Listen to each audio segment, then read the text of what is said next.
Okay, so there are a lot of new stresses to deal with once you've learned that you are pregnant, and that includes how do you handle your work life. The May issue of American Baby magazine has more on how to balance your job and your growing family. Laura Kalehoff is executive editor of American Baby, and she joins us. Thanks for being here. Thank you. I think one of the biggest questions a lot of people have is, when should I tell the boss? What is the right time?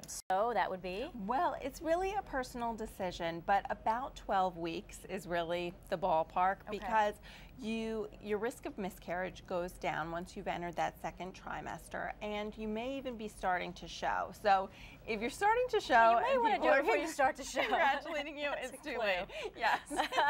Okay, well then let's move to how to tell the boss, because that can be a little tricky. Right. Well, it's most important, number one, that you're telling your actual direct supervisor so that your boss isn't finding out through the grapevine from someone else.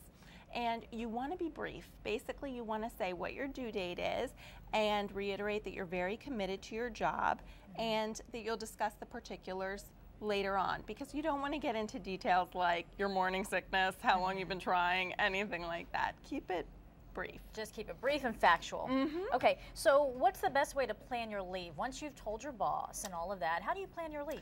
Well, this is going to go against your inclination, but you want to talk to a colleague at your company who you trust about the maternity leave policy at your company before you go right ahead and call HR. Why? Because human resources, sometimes when you call, you're not going to necessarily understand all the policies right from talking to them, and a friend can break it down into English in the way that, yes.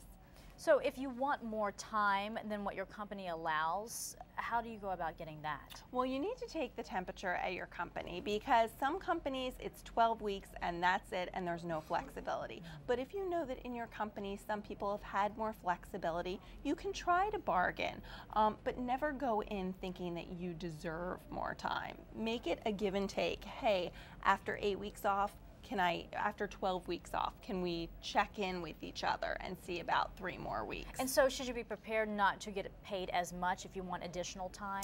Right. You may have to, number one, use some of your vacation days or personal days in order to extend your leave, or take it unpaid. Okay.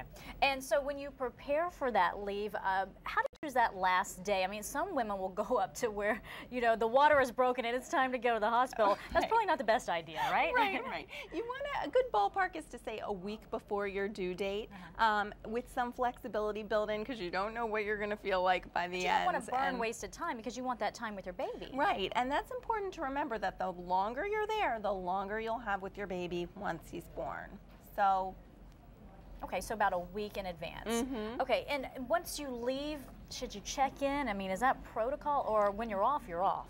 Right. You don't want to overpromise. The thing is, you just don't know how you're going to feel after you're actually home with the newborn. So resist the urge to tell your boss, hey, I'm going to check in, or I'm going to call into conference calls.